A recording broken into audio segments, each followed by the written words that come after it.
sports car or pickup, 4x4 or saloon car, econobox or hot hatch. Time to fasten your seatbelt and cruise straight into the conversation on all things automotive. This is Car Talk, part of Nightline, only on Dubai Eye, 103.8. And here we go. It's Car Talk time. The boys from Motoring Middle East are here. We're here. Despite the traffic, despite the odds, we've made it. What's going on with traffic? You were saying it was brutal. It's bad. Actually, to be honest, it's just around my place because they got roadworks and they're I don't know, they're reconfiguring the network around my place. Nice. So it took me half an hour just to get out of my block. Nice. Yes. I mean, I almost like, I can't do this. I'm going to go home, lie down. Fair enough. That would mean that you just leave and then turn around and come back. Yeah, exactly. Saturday commute, then you just gave up at the onset. Yes.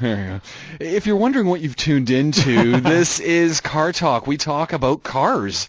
If you're driving it, if you're loving that vehicle, we want to hear from you. If you're really hating what you're driving, give us a call. We're happy to have a conversation with you. It's very bold for somebody to admit that they hate what they're driving. You know what? I've driven cars, and the new Impala, I saw the ad up on Sheikh Zayed Road. It's to the right. And I drove the old Impala this summer in the U.S. I hated that car. I hated every moment. The old one, I agree with you. The only thing I liked about it was it had that American suspension. So when you went over any bump, it just kind of being made in whooshed. Canada. It had that whoosh. We were in California. It had that whoosh. And I got to say, going back to a little bit of a rewind to last week to Callum Knox's Chrysler 300, I really wanted a bit more of the whoosh suspension. Although it's really tight, it's really fine, it's really a nice vehicle. Someone did call me out for only giving it a 3 out of 5 rating. But I wanted a little bit softer suspension, but that's just me because I like soft suspension. Well, it's funny you're talking about that because today I've just been doing the finishing touches on a feature that I'm putting on motoringme.com very, very soon, very tonight actually, maybe when I get home. We covered a classic Citroën 2CV. Oh man! And I was reading up on that car, and it has extremely soft suspension, very long travel suspension, and extremely clever for its time. It was conceived in the 1930s, eventually went into production in 1948. But and stayed in production all the way through to the 90s almost. 1990, 42 years in fact, That's a long time. And the suspension on that car was, and actually the funny thing is that we actually drove that recently, and we followed it in another car, in a modern car, and it went over a few bumps, and our car moved, and we have modern suspension, and the guy in the Citroën 2CV, he was flat, completely flat, never moved, the body never moved. Didn't even lift, to be honest. He just went straight over it.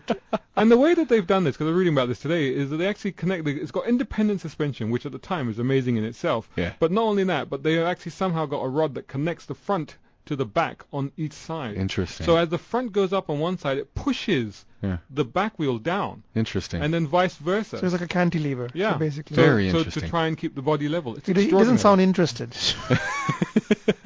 We're talking suspensions, Yes. and it's a big issue. It's Car Talk. It's exactly. It's not a big issue. Is it comfortable? Yes. Is it not comfortable? The best one is folks buying cars for other people. And usually it's wives having their husbands saying, hey, I want to buy you a car, or the other way around. And that can be a disastrous situation, can it? No, don't do that. I know. We always say the same thing. If you're planning to buy someone a car, let them go and have a spin in it first. Even if it's not even for somebody else, like I often say that if you're buying a family car, right, take the family with you. Exactly. Put the family in the car, because until you put the family in the car, you won't know if the kids are happy in it, if your other half is comfortable with the car. They all need to be in that car because they're all going to be spending a lot of time in that car. Yeah, and if they don't like it, it's not comfortable, you're going to get grief. Well, from day one. You're going to have to sell it, you're going to lose money on it. And don't try to be tricky either, because you're going to ask, your wife's going to tell you, I want something that can seat all the entire family and have luggage space. You're like, okay, fine, you come back with a Mustang GT. Yeah. Which she will not be pleased. Which, technically speaking, can do the job. Can do the job. Can do the job, but you guys driving anything cool these days? No, I haven't. No, I haven't for a while, actually, no. Imtishan, you were driving something, you just didn't really like it too much. That was the car which I still can't talk about. But I can talk about the car I was driving this weekend, which is the Lexus IS 250. Oh, man. Did you like it? Here's a funny thing. I didn't like its big brother, the IS 350, which is better because it's more powerful. It's got Yeah. 300 brake horsepower, 3.5 liter V6. It's got all the bells and whistles. This has a 2.5 liter V6. Okay. And for whatever reason, that car just didn't particularly jump. Maybe it was that particular car, but I didn't really like the way it delivered power. I didn't like the way We're talking the big brother or the little brother? the big brother. Yeah, okay. But this car is exactly the same car, but with a smaller engine. And you know what? I loved it. Absolutely loved it. I can't quite...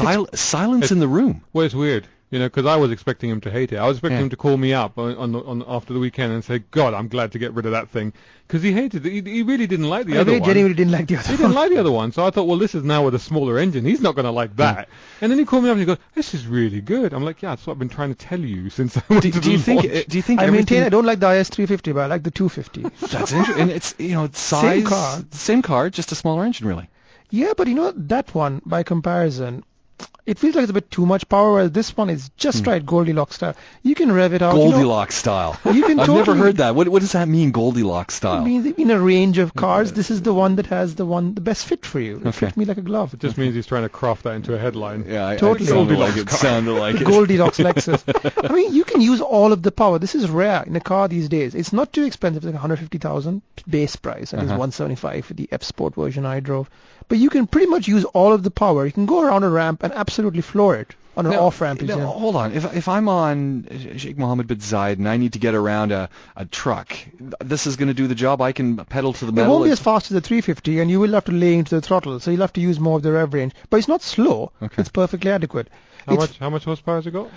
204. I mean, that's loads. There's loads of power. Like going back to that Citroën I was with, the first engine that car had, it's got a 2-cylinder flat engine, right? It's 375 cc, 9 horsepower.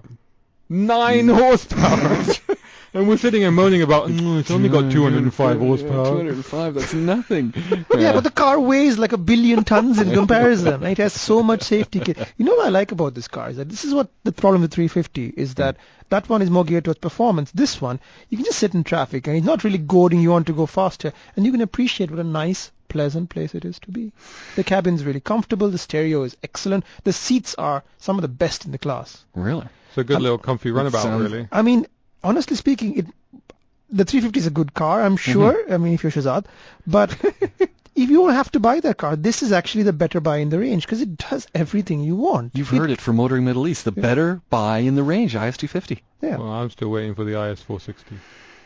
You keep waiting. You're putting numbers on these cars. You keep waiting.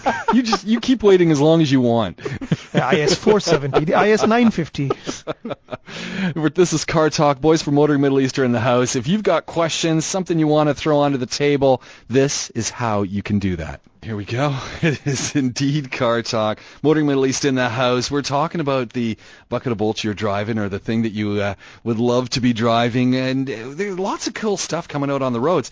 But also, we've got another guest joining us, and Sagan's in studio, Hi. CEO of SellAnyCar.com.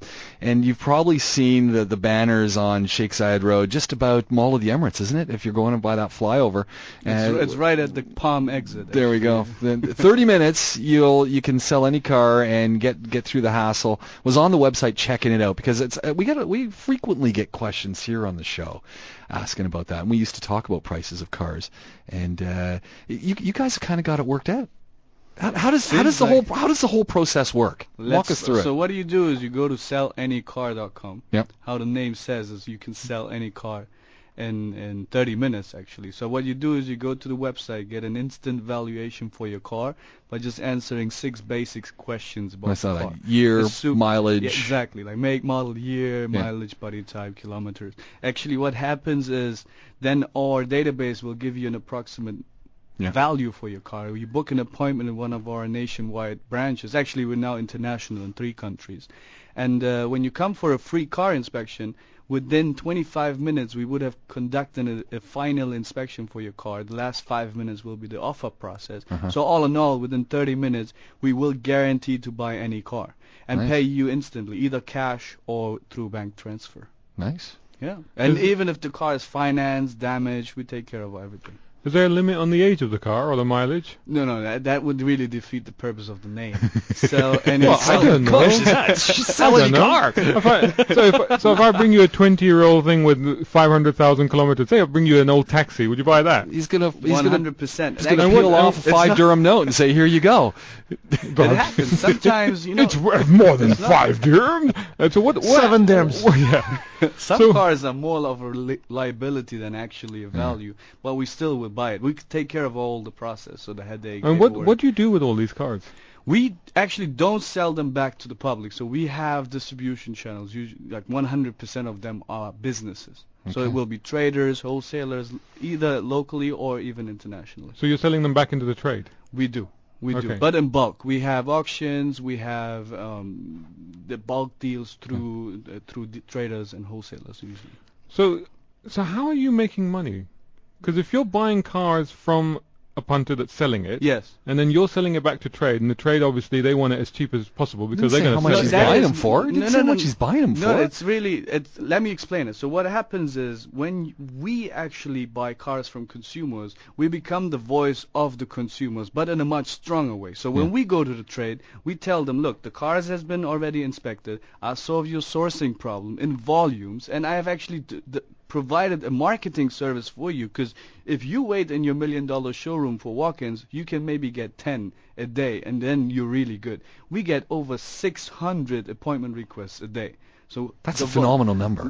That is a phenomenal number. So if you look at it from an industry's point of view, we become the #1 sourcing channel for them. What it means is they better cut their margin for us. So we justify our margin by cutting the industry's margin and sharing it rather than cutting it from the consumers. So how many cars are you sort of buying in the space of a month? A lot. It actually how many sort of? So it will. The point is, like over 100. For sure, for sure. I mean, you can imagine if we have so many requests going on a daily basis. So where are you based? Where are you doing these inspections? Where are you storing 100 cars?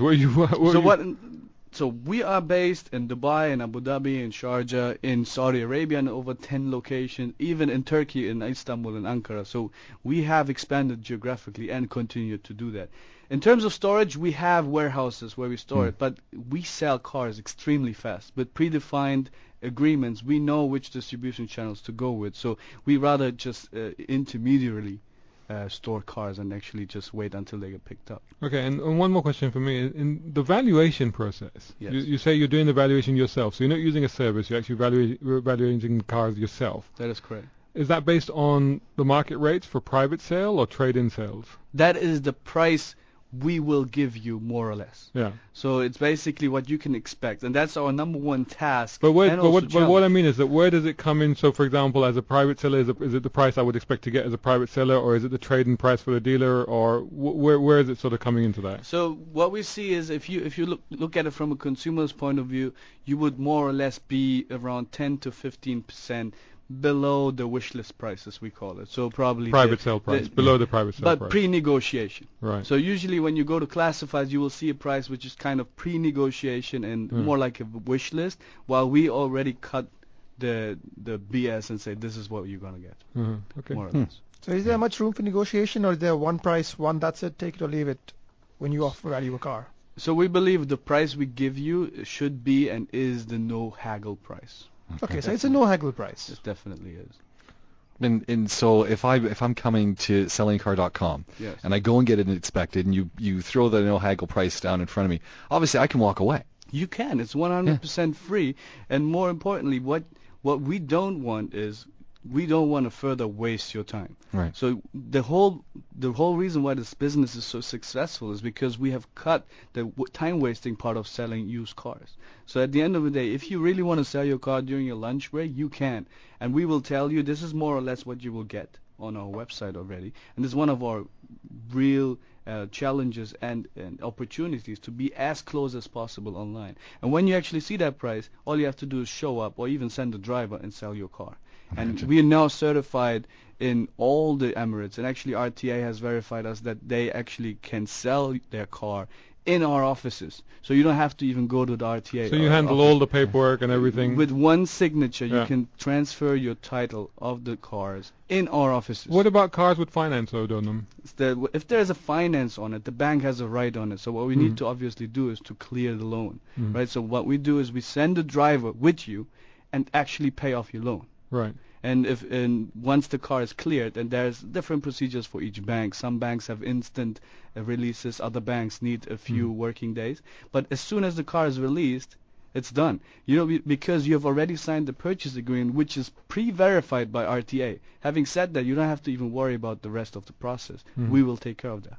Interesting. So this is an ideal scenario for people that need to sell their car in a hurry, or so the are person moving who's leaving away. country. Yeah, exactly. So interesting. Yeah. Don't move. We got a lot to talk about, and we've got a text that's come through. This is the bread and butter of what we do here. So you're going to get involved, saying so. Okay. So it's about a Touareg V6 2010. I like Touareg. Sean, you like the Touareg. I like the Touareg. I'm not so sure I like the Touareg. Anyway, that's helpful. When accelerating, this is what he says. When accelerating, there is the usual rev of the engine, but sometimes there is a flapping sound, like there is a loose flap in the exhaust. But it's coming from the engine. The dealer said it's a normal sound that happens when the engine is older. Has anyone else noticed something like this? I've heard this on cars. It kind of sometimes sounds like a baffle on the exhaust system or something. It's kind of that metal. Any number of things. It's going to be like a throttle body. Could be a hole somewhere in the exhaust. I mean, it's like a air noise, like air being just pushed over a set of gutters. Maybe it's hard to say without knowing what the noise is. But I don't think any noise that you hear and you're concerned about is normal. And I think the dealer has a responsibility to explain. If he says it's a normal noise, he has to explain to you what he means by normal noise. And he also has to further explain to you why it happens when it gets older. Otherwise, there's a problem. And I think you have every right to seek redress. Yeah, and your engine shouldn't be making noise. No, it shouldn't. And a well-sorted engine should be as smooth on the 10th year as the first day. Yeah, but may I just point out, his car is a 2010. Yeah, that's not what I called old. You know what I mean? That's like less than 5 years old. For the Middle East, that's an ancient. That's a vintage car now. I think he needs to go back to the dealer. 2010 and is ask not old. them, He should go. He needs to go back to the dealer and ask them to explain exactly what that sound is. Because if there is something loose there, or if something is not operating as it should do, then it needs to be sorted. I think that for his own satisfaction, he needs to go back. Yeah. But that's a good question we should point to our colleague, because if a person brought a car into you and had a noise or some sort of mechanical defect, what happens? What's the process? Well, it will show up in our inspection report. Accordingly, the price will be adjusted or not. It depends on what we have already seen in the online valuation process. So at the end of the day, it's a very important topic, especially cars which have passed the 4-year thing which we have in dealerships. It usually is really an unwanted product, especially with the official dealerships. So it becomes even harder to sell. And think about KSA, for example, has a limit of 4-year-old cars in terms of importing. A lot of countries actually in the GCC have. So what happens is you can't even export them anymore. So it becomes really that point of time where the car loses a bit more than it usually uses per year. So at the end of the day, we actually solve these problems as well, because we have found partners, and we have volumes where we can justify and mix and match cars and sell even those. Did you say you can't export them? You can't export them to the let's say KSA, for example. No. Oh, but you can send them out of KSA. Exactly. You can send them, for example. So the network that you're selling the cars into may then ship it into other markets. Exactly. So we have agreements with thousands of dealers and traders and wholesalers and all kinds of businesses, auction houses, and so on. So we always find the right and best distribution channel, and we have the clout to justify good prices. Motor Middle East is in the house. SellAnyCar.com is in the house. I guess one of the cool things, or one of the niches of the market that really works with SellAnyCar.com is those people, again, who need to make a fast sale. And if they want to get rid of their car, they want to move on, it can take a lot of time to put it up on Dubizzle or some other sites. Then you've got the tire kickers that Imtishan has talked about at nauseum. Then the haggling. You might be able to get more for your car if you're willing to go through the whole process, but you guys make it very easy. Believe it or not, we actually believe that we will give you the best price any business could pay you, right? And we believe that. We can't guarantee it because it's prone to fraud, but at the end of the day, we're very confident that the car at price we've given you is fair. More importantly, we actually give you a free rental car when you sell your car. So we know of the process when you sell your car and then ask you, how do I get to work on Sunday? We say, we'll take care of it up to a whole month, depending on your car value. We have a chauffeur drive home. Hold on a second. Yeah. So you're helping me out by taking my car off my hands. Yes. You're giving me a rental for up to a month. Yes. On what basis? Basically, what we've seen is that they're nice people. We used to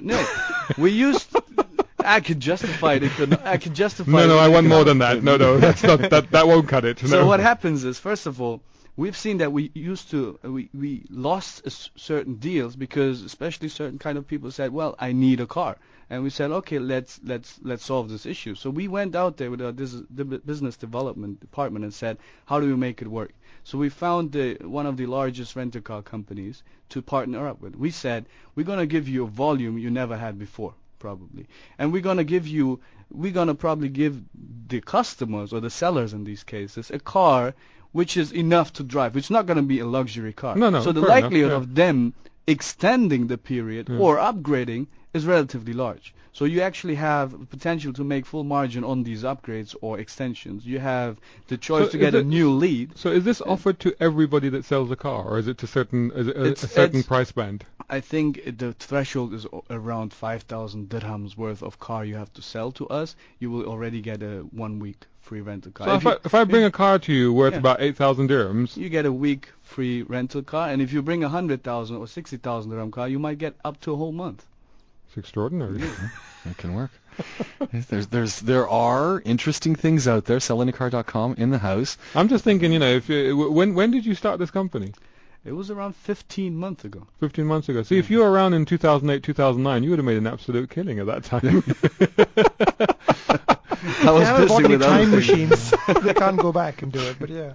Motoring Middle East is here. We're talking cars. You got some questions about what you're driving, or maybe you want to upgrade? These guys have some answers. Let's get you involved. Here's how. And this is Car Talk. Got the boys from Motoring Middle East in the house, and we also have Sagan in the house from sellanycar.com. He's the CEO. He's joined us. He just was driving by.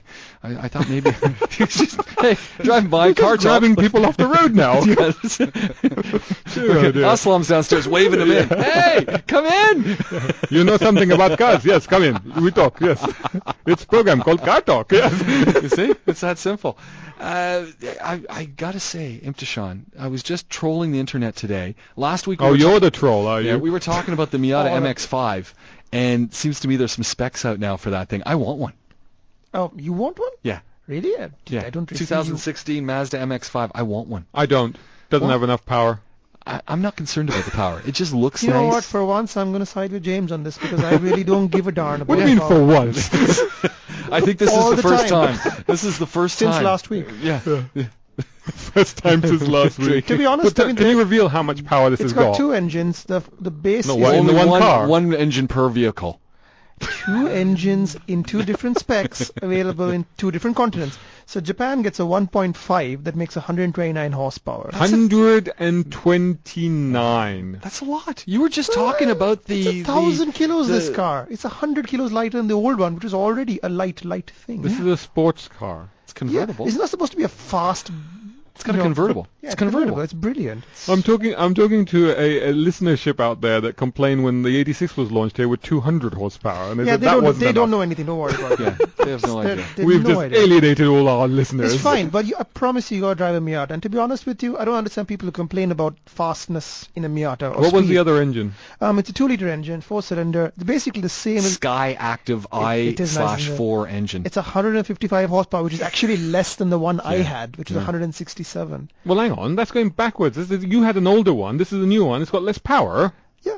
It doesn't matter, though, because the old one wasn't fast and this one won't be fast either. It's not the point of it. It's not about being fast. It's just about being cool. I rest my case. Miata is a giant slayer. You got to take in the corners. Well, it isn't going to slay any giants with that sort of power, is it? In the corners it will. Not in the straights. But it's not that kind of car. I humbly put to you that if you are driving a Miata to beat Corvettes and stuff, you have bought the wrong car. I'll take it in a Citroën. Hey, speaking of Corvettes, you opened up that door. I still don't like the new ones. But this afternoon... Thanks for that input. I know. There's one right by my house. I've taken to jogging a different direction so I don't have to look at it anymore. He drives in a different direction, not to look at you. Probably. I beep the horn, though, if I drive by, just going... You come with a horn? But my son obviously feels the same way. We were pulling out of Murdiff City Center today, and there was a Corvette in front of us. He goes, "That's a nice Corvette." And I go, "It is. The previous model. Beautiful. Beautiful." Even my son. But it is though. So I do like the the previous one. C8 Corvette comes out, you're going to be like, "Oh, the C7 is beautiful." No. You're like Subaru buyers. Because every Subaru guy thinks that the new one looks horrible and they love the old one. But then it just gets uglier and uglier. That's not the point. I agree with that. Is this an odd number, even number thing going on here? No, It's like you like the even, because there's like some people say, "Well, we only like the even ones." No, I just don't like the body type. I think they're trying to look like a Ferrari now or something. It's just yeah. What's wrong with that? Doesn't look like a Corvette any longer. I beg to differ. I think it looks better than a Ferrari. So again, that's not hard. What's your view on the Corvette? You like the new model or the old body styling? Corvette Stingray. I actually like the new one. Oh. There we go. But at the end of the day, I wouldn't buy it. There we don't go. What happened? You wouldn't. You just wait for somebody to bring it in, and you go trade through. Don't get me wrong. When I say I mean me personally. Our company would buy it. Yeah, for sure. So what would you buy in that price range of 320,000? What are you looking at? I would buy used cars. I wouldn't buy a new car. Okay, so what car? What sort of brand? 320,000. Stingray. It depends. If I already have a car, I need a sidecar. The number one car, like if I wanted to have a sports car, I would probably go with a 320,000 458. I would try. Ooh. A used 458. one. Yeah, I would try a used one. Yeah. Okay. Nice cars. Hang on. You say Ferrari 458 for 320,000? Yeah, it needs to be Actually, where would you get one of those? That just occurred to me. Hang on. SellAnyCar.com, gentlemen. He's buying it at the one. It's not a new one. Well, the ones upstairs at the Altair showroom, because they got a few up there, and they all start from about 700,000 dirhams. It's a dealer. That's why. It's a dealer. That's a ridiculous margin, Altair. And which 300,000. Which year would that be? Yeah. I think there were 2 or 3 year old cars. Yeah. It gets older. Yeah. How old? Like not 1920. Hey guys, we got another one that's come through here. It says, "Hi guys, I'm driving a Honda Accord Coupe, and it's been more than 4 years old, and it's clocked 150,000 kilometers. That thing can do another 150 easy."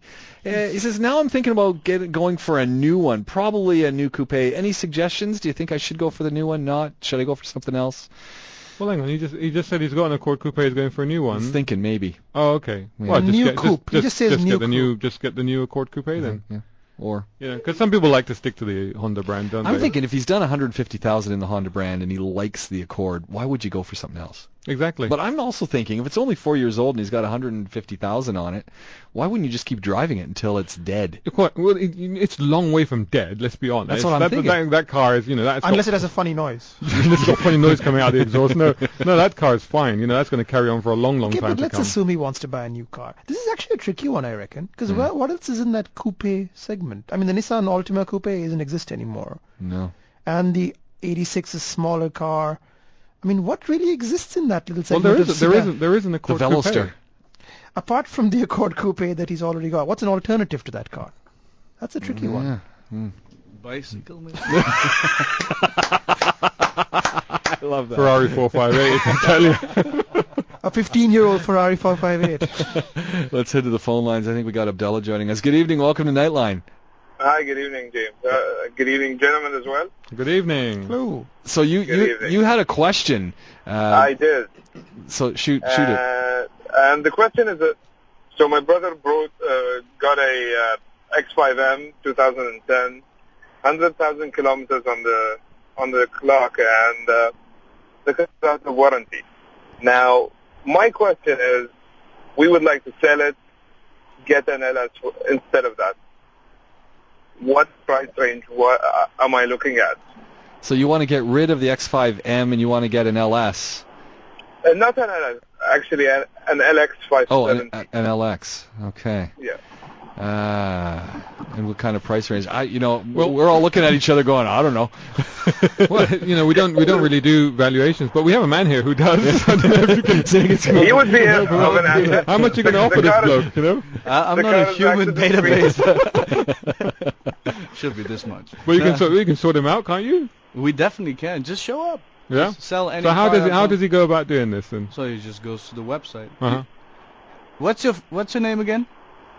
Abdullah. Just go to sellanycar.com. You'll get an approximate valuation. Show up to one of our locations.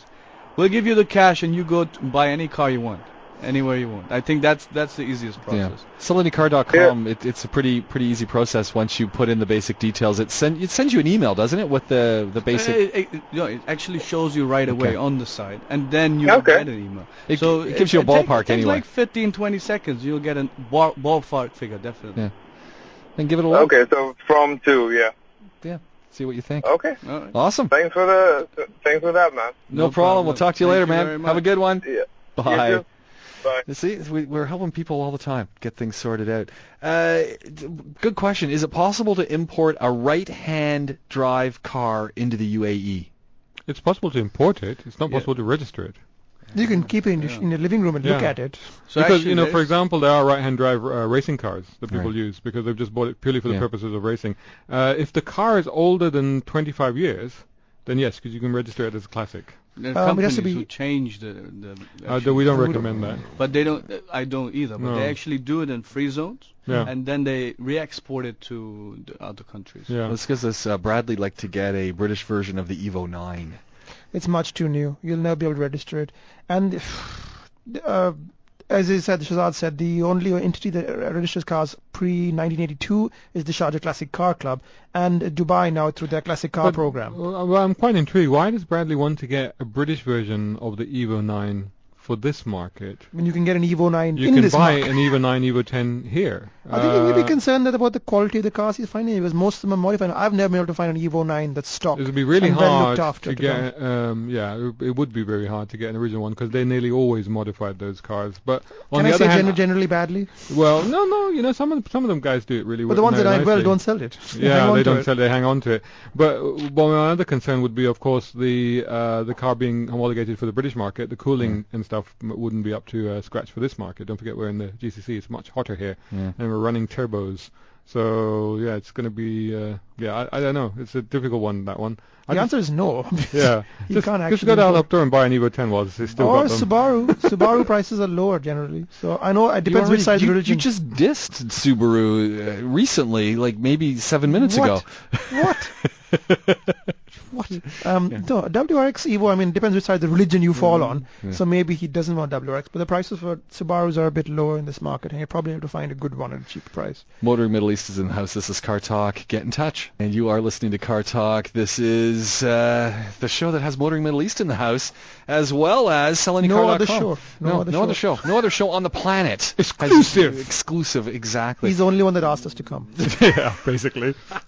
Let's head back to the phone lines. See who's joining us. Good evening. Welcome to Nightline. Hello. Hi. Welcome to the program. Hi. How would you like to get involved in Car Talk? I want to ask a question about how to get into the car industry. I'm looking to start a car company, so I want to see how to start off and how Sagan got started off. So you want to sell? You want to become a car sales franchise yourself? To get into the car industry. All right. Say again. How did you get started? In a nutshell. Just a quick question. So you want to become an entrepreneur, or you want to join a team? Yeah. Once to become an entrepreneur. I love cars, so I want to get involved, and I want to know how to start off, like selling cars and buying cars. So you got 50 words to help her out. All right, here you go. So I'm teaching entrepreneurship at a Canadian university. So There what you I go. do is, if you want to become an entrepreneur, go to that course first with me, and you will see it's a headache. But if you want to do it and not join us, because we're really looking for people, then I would recommend actually really talk to people in the industry, find out what's the makes or breaks of the industry, especially the business you're looking into. And at the end of the day, think about what you really want to do, because there's so many different areas within the automotive trade that I would suggest you find your USP, find what you can really do best, and then talk to potential customers, talk to potential suppliers. At the end of the day, you'll figure out where you really are good in. And then if you become more specific, I think I can help you more. So you got to go to the Canadian University of Dubai and hook up on this entrepreneurship course and have a chat with them. Have them help you draw it out. Oh, right. And how do you communicate with your customers? Like, how do you know what people want? So what I have done, I can give you an example. Before I started SellAnyCar.com, I wasn't really an expert in cars. I'm not really, I still not am an expert. But what I did is I talked to 50 experts in the industry, general managers. I approached them through social networks. I said, what do you think would happen if I would do this business? Would you believe in it? And what do you think would make me successful? And would you join me? And at the end of the day, I got so much feedback, so many numbers, and I actually could get a very good insight into the industry. On the other hand, I asked potential sellers and consumers. I said, would this solve your problem, my product? Would, like, selling your car within 30 minutes, any car in any of our locations, is that something you would really use? And I got a good feeling from those interviews as well. At the end of the day, I actually modified my business idea a bit more and could validate it right away. Unfortunately, we don't have the capacity to keep talking down this line, but I do recommend that you go and listen to the Shane Phillips podcast, because you did have a great conversation with Shane about this. Right. And go and check out Sagan over at the Canadian University and have that further conversation, or take it offline, because the only reason I'm ushering you out, and I'm really sorry to have to do that, is because we got a half dozen texts in asking car questions. So we want to drive over into that area. But thank you very much for the call, and thanks for asking the questions, and I hope that helped to enlighten you a little bit. Zafar has come through. Saad Zafar has come through, and he says the guy with the Honda Accord. Yeah, he's saying go for the Genesis. I'm going to jump in there and say no, because the level of quality and solidity and the reliability that the Accord owner has got used to over that mileage, I'm frankly going to say he's not going to get that from the Genesis. So no. Okay. Don't go for the Accord. So he's still confused. No. Go for the Accord. Just go get another Accord. Don't go for another Accord. Yeah, just go for another Accord. Or if you want to step up, I would say look at the Lexus RC350. If you want to step up a little bit, because it's slightly more expensive. Slightly more, but yeah. Right, it's the next step actually. It's the next step up. Rear wheel drive as well. Yeah. I don't know. The Genesis could be a nice vehicle. It's a cheaper vehicle. Not if you're a Honda owner. And it doesn't have a proper back seat, so it's more of a sporty car. Sagan Shejul's come through, and he's got a question that it's an interesting question. We talked about it a little bit off air. Yeah.